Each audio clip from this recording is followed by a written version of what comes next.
Well, hello and welcome back to the Mount Inner Scenic Railroad and Hiawatha subdivision. Here we have engine number 237 coming down the grade out of Morton with a small freight.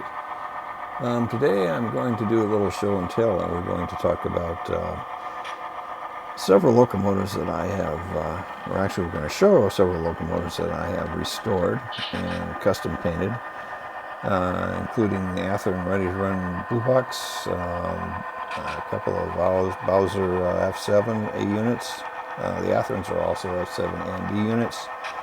And we have some work in progress with a couple of Yellow Box Atlas GP9s that I'm working on. So we got 237 pretty much coming to a halt here, and we'll go ahead and look at the other locomotives here in a minute.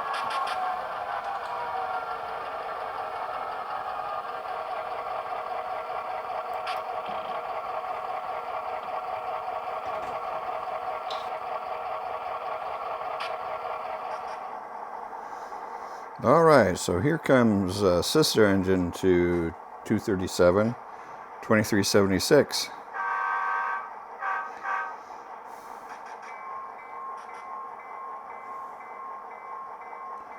Coming in out of your right-hand part of the screen here.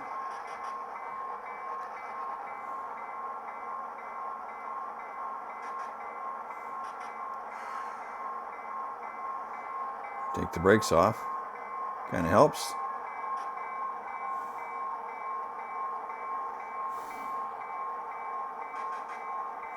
All right, so these are both Atherton Blue Box, and they both have Tsunami Economy decoders in them, 21 pin. I use the decoder buddies in these, really simplifies installation and placement because the decoders are taped right onto the top of the motor frame. It also has a separate circuit panel for the lighting, which makes it really easy to take the shell off and not have all the wires umbilically connected to the decoder. Very handy little decoder interface.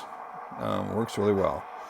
Okay, so both these engines have the amber beaker flashers on them. I've added horns and the windows and grab irons. When I got them, all I had was basically the shell, and one I had a mechanism, but it had to be completely rebuilt out of parts and pieces that I had, or I ordered stuff from Atherton. The engine 237 has a lower and upper light in it. 2376 doesn't. It just has the front top headlight, which I'm thinking about changing. Okay, so these are the two sister engines. Historically, these engines were used on the Hiawatha subdivision for several years and had special gearing in them.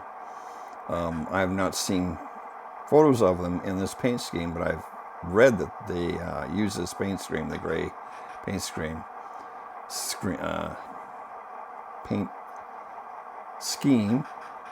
Excuse me for my English. But I did see a few photos of these F7s that were converted over to the orange and black paint scheme. And again, like I said, they had special gears in them to get up the 3.5 to 4% grade that runs out of Tacoma up to Frederickson. Okay, so let's turn our attention now to some Milwaukee custom painted locomotives, and take a look at those.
Okay, so here's the Bowser-Athearn combination that I created. A and B units, F7s. The front unit is the Bowser, and the back unit is an Athearn. Whoops, hit the stand there. Both of these are used in unison. And let me get the camera going here, and then I'll talk some more. Shut this down. Okay, so I added the beacon on the top, grab irons, windows. None of that existed. It was just a shell. There wasn't any lenses for the front on the A unit. Same with the B unit. There was no lenses, no grab irons. Also, I added this little extra utility light, which I'm going to try to turn on here. There we go. And that's on both ends. So that was a little added twist. You don't see that very often. I also added the shroud here. Sure we're in focus. Yeah. And the horns on the top. It was quite a project, but it turned out really well, and I'm glad it did turn out well because I'm using this to support running my track cleaning cars up and down the helix. There's a lot of drag and a lot of resistance, so I need two strong locomotives to get the job done.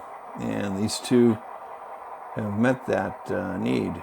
The B unit has a Cato drive in it, and the A unit, of course, is Stewart Hobby's mechanism, which is also a Cato drive. That combination got me to the point where I could consist these together. They both have the same engine number, 118, and I didn't even have to do a consisting. I just run them under decoder engine number 118, and they work great. So enough about that. I think we need to turn our page to look at some Tacoma Rail F7 units that are totally fictitious, but they were a lot of fun to paint and create. So let's go ahead and take a look at those locomotives next.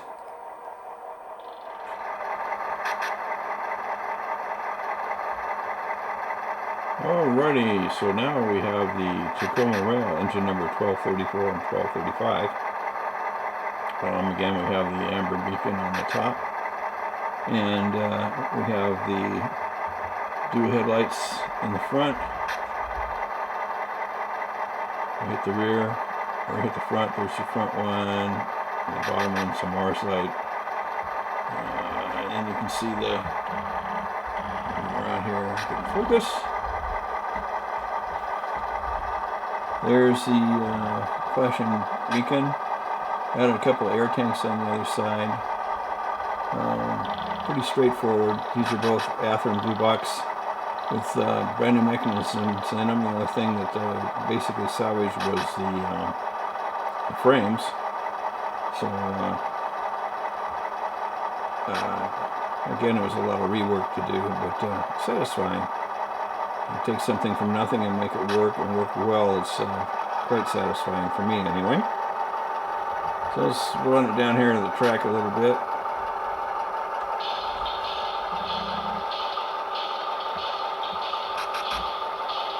See how she performs. You can see the slow speeds are really good.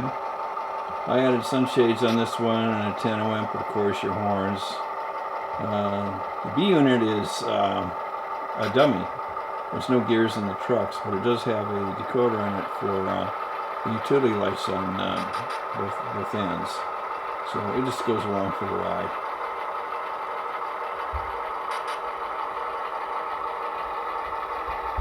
Yeah, so that's the fictitious Tacoma Rail. Bright red and white. Got their logo on the front. White place number boards with black letters. This is the way they do their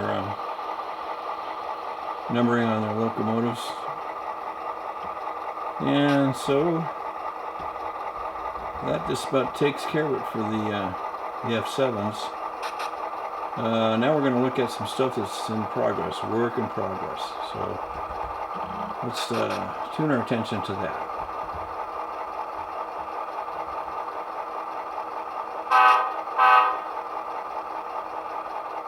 Okay, so we're down to the end of what I'm working on as far as locomotives go on the locomotive roster. And the first one here is a GP7 Atlas yellow box that'll be painted in Milwaukee colors. I've got the decoder in here, and the speaker is already configured and ready to go. It's what they call plug and play. Turn this around so you can see it. The speaker's right here by my finger, and right here is our decoder. Pretty simple install, no fuss, no muss. Has a Kato motor in it, heavy weights for the wheels, or for the motor balance, and an extremely heavy frame, which I like. I like performance out of my locomotives. They can have all the bells and whistles they want on them, but if they don't perform and they don't function real well, I don't want it on my layout. The one problem I did run into was the color. This is a new color lot by Model Flex Badger. I ordered the Milwaukee Road Orange 1642, and this is what I got. It's way too dark. In comparison to, let's look at this caboose. This is the Badger 1642 Orange, which is what I should be seeing on my locomotive, but they've changed the color lot. So I have got to go out and find some paint. Actually, it's solvent-based, which I have problems with as far as my allergies are concerned. But it's the only name and game in town, so I've ordered some true color Milwaukee Road Yellow. Okay, so moving on down the line, we have another GP7 that's right now a white horse, and I think that's in focus. There's so much white you can't tell. Right now, yeah, it's white because that's part of what Tacoma Rail is. This one is now ready for masking for the red. The red will be applied, and then we'll be done with that. I have all the parts for the mechanism and a decoder and speaker. So here's what the frame looks like on the inside. And you can see this is bulky, heavy. Not a lot of detail, but boy, you're sure getting the performance out of these locomotives. It's really nice, which is what I'm after. Okay, and then the next thing on the workbench that's coming up, I just ordered a decoder and a speaker for this. This is a little S3/S4. I went out to Scale Sound Systems, who's a vendor who produces custom-made speakers with sugar cubes in them. And he's made one for this locomotive, and he shows you how to either put a look sound in it or a Soundtracks decoder in it. I prefer the Soundtracks. It's just a lot easier to program. The speaker will sit up here in this area, and then the decoder will go back here. He shows it with a Keep Alive unit in it, but I don't think I'm going to need that. Again, the tractive effort on this is heavy, and I don't think I'm going to have any problems with it stalling out. People have been putting Keep Alive systems in their F7s, and I don't do that either. It's just make sure you've got some good running trucks and everything's wired up good, and you shouldn't have any trouble. Okay, so that pretty much wraps it up for this video. Stay tuned for things to come. And I think I have a hankering to do some scenery here in the near future, once I get done with at least 2 of these locomotives. So thanks for watching, thanks for putting up with me, and I hope you enjoyed the video as much as I did producing it for you. Stay tuned, and oh, don't forget, please subscribe. Thank you.